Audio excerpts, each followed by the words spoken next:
അല്ല, കൊച്ചുമോൾക്ക് 150 പവൻ കൊടുത്തു. അതവള് ഭദ്രമായിട്ട് ലോക്കറിൽ തന്നെ വച്ചിട്ടുണ്ട്.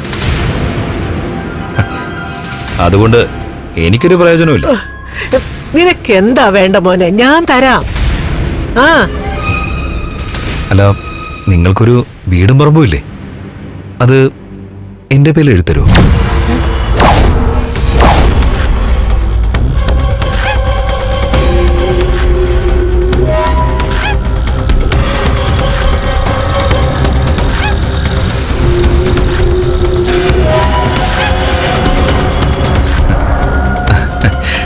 ഞാൻ വെറുതെ ചോദിച്ചതാ. എന്ത് വേണമെങ്കിലും തരാന്ന് പറഞ്ഞു കഴിഞ്ഞാൽ പിന്നെ ചോദിക്കാലോ. മോനെ, നീ അവളെ ഇങ്ങോട്ട് കൂട്ടിക്കൊണ്ട് വരുന്നത് എന്റെ അമ്മയ്ക്ക് പോലും ഇഷ്ടമല്ല. പിന്നെ കണ്ണന്റെ കാര്യം പറയണ്ടല്ലോ. മോനെ, അവരുടെ എല്ലാ എതിർപ്പിനെ അവഗണിച്ചിട്ട് എന്റെ മോളെ നീ ഏറ്റെടുക്കുകയാണെങ്കിൽ ഉറപ്പായിട്ടും നീ ആവശ്യപ്പെടുന്നത് ഞാൻ തന്നിരിക്കും. അല്ല, അവളെ വിളിക്കുന്നതിന് മുമ്പ് എന്റെ പേരില് ആ പ്രോപ്പർട്ടി പ്രമാണം ചെയ്തു തരുമോ? ചെയ്യും ചെയ്യും. ഇരു ചെവി അറിയാതെ ഞാനത് ചെയ്തു തന്നോളാം. പോരെ? കരുണ മോളോട് പോലും പറയണ്ട. അതുപോലെ എങ്കിൽ ഞാനൊന്ന് ആലോചിക്കാം. എന്താലോചിക്കുന്നാടാ നീ പറയുന്നേ?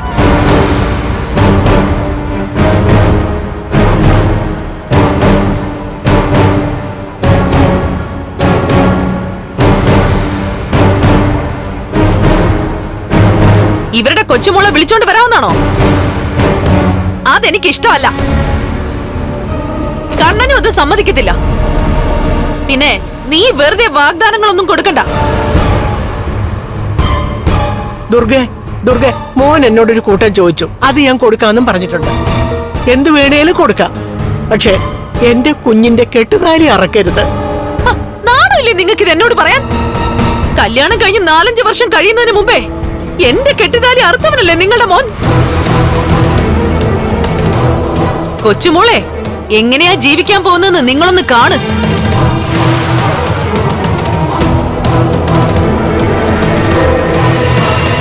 മോനെ ഉണ്ണിക്കുട്ട, നിന്നെ വിശ്വസിച്ചാ ഞാൻ പോകുന്നേ. ചതിക്കല്ലേ മക്കളെ? ചതിക്കാൻ മാത്രം അറിയാവുന്നവരാ ചതിക്കല്ലേ എന്ന് പറയുന്നത്. നാണം കെട്ട വർഗങ്ങള്.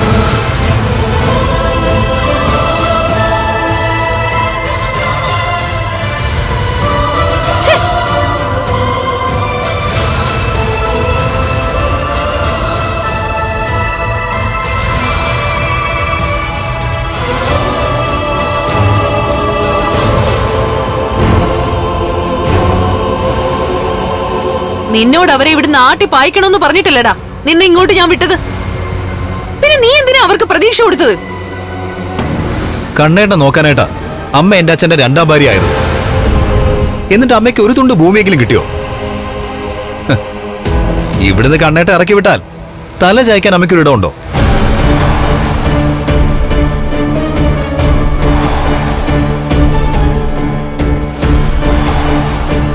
അമ്മ എന്തോന്നും മിണ്ടാത്തെ? എന്നാ കേട്ടോ, അവളുടെ മുത്തശ്ശിയുടെ വീടും പറമ്പും നല്ല കണ്ണായ സ്ഥലത്താ കിടക്കുന്നത്. അവളുടെ കുടുംബ സ്ഥലത്തെക്കാളും നല്ല സ്ഥലത്ത്. ഞാൻ കല്യാണം കഴിഞ്ഞ് അവിടെ പോയതാണല്ലോ.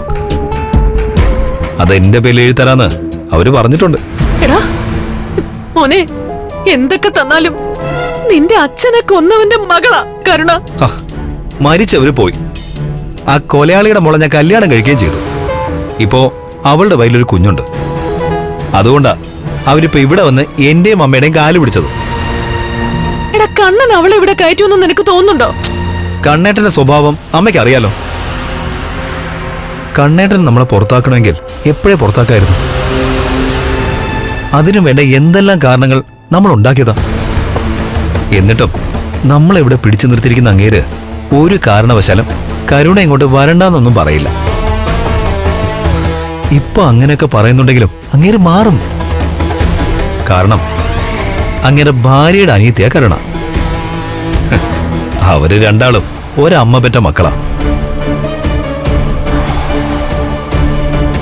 എടാ, ഇത്രയൊക്കെ സംഭവങ്ങൾ ഉണ്ടായിട്ടും കണ്ണനും മഹാലക്ഷ്മിയും നമ്മളെ ഈ വീട്ടിൽ കയറ്റുന്നുണ്ടെങ്കിലേ അവരത്രയ്ക്ക് നന്മയുള്ളവരാടാ. അതുകൊണ്ട് അവർക്കൊപ്പം നിൽക്കുക ഇനി വേണ്ടത്. അങ്ങനെ നിന്നാ ഈ വീടും പറമ്പും എന്റെ പേരിൽ എഴുതരുമോ? പോട്ടെ, അമ്മയുടെ പേരിലെങ്കിലും എഴുതരുമോ? എനിക്കിനി സ്വത്തിനോടോ സ്വർണത്തിനോടോ ഒന്നും ഒരു മോഹവും ഇല്ലടാ. ആ, എന്നാൽ എനിക്കുണ്ട്. കണ്ണേട്ടനും മഹാലക്ഷ്മിയും എന്നെ ഈ വീട്ടിൽ നിന്ന് പുറത്താക്കിയാലും എനിക്ക് ജീവിക്കണം മാന്യമായിട്ട്.